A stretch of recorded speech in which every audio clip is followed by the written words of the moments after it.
सिक्किमाव थाद'नाय गैयै अखा हानायजों गिलु बालु दैबाना। सिक्किमनि जाय दैबानाखौ नोंथांमोना नुयोब्ला बिखा मावग्लुंगोन।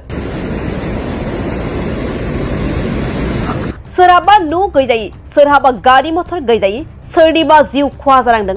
सिक्किमाव जाय दैबानानि भिडिअखौ नुयोब्ला नोंथांमोना गोसो मोदोम मावखांजोबगोन।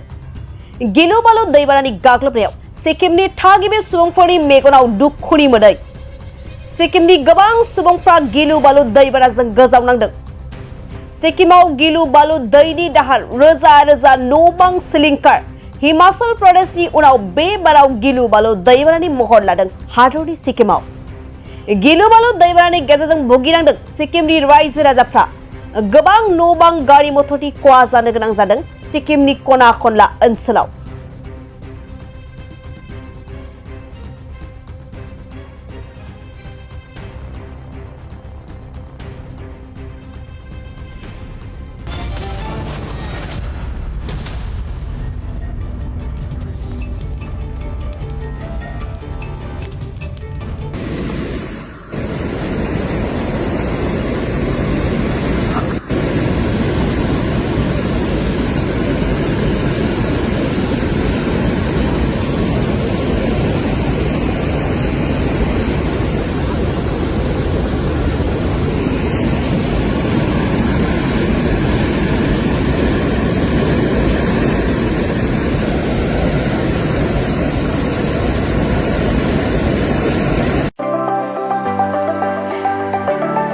सिक्किम दावबायनो थांग्रा दावबायारिफोरनिसिम मोनसे गोजोनथाव खौरां।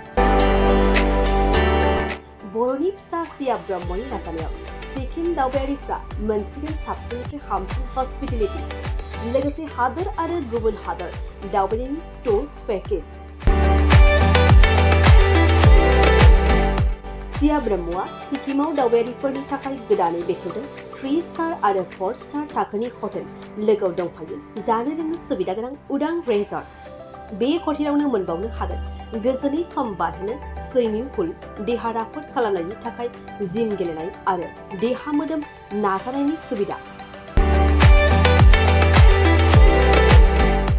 सिक्किमनि बाथ्राल' नङा, साइमन कपारेटिव्सआ हादर आरो गुबुन हादराव दावबायनायनि मोनसे टुर पेकेजनि सुबिदाबो होयो।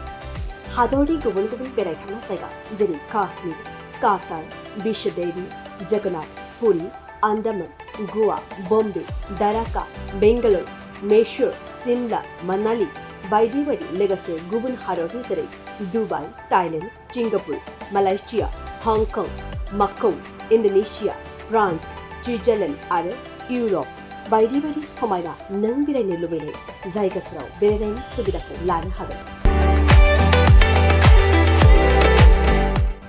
अब्ला गोबाव खालामालासिनो नोंथांनि भेकेशन प्लेनिंनि थाखाय दायो बुकिं खालाम www.simoncooperates.in आव, नङाब्ला थोंजोङै जगाजग खालाम 6296623149 आरो 7011225908 जानबुं अनजिमायाव।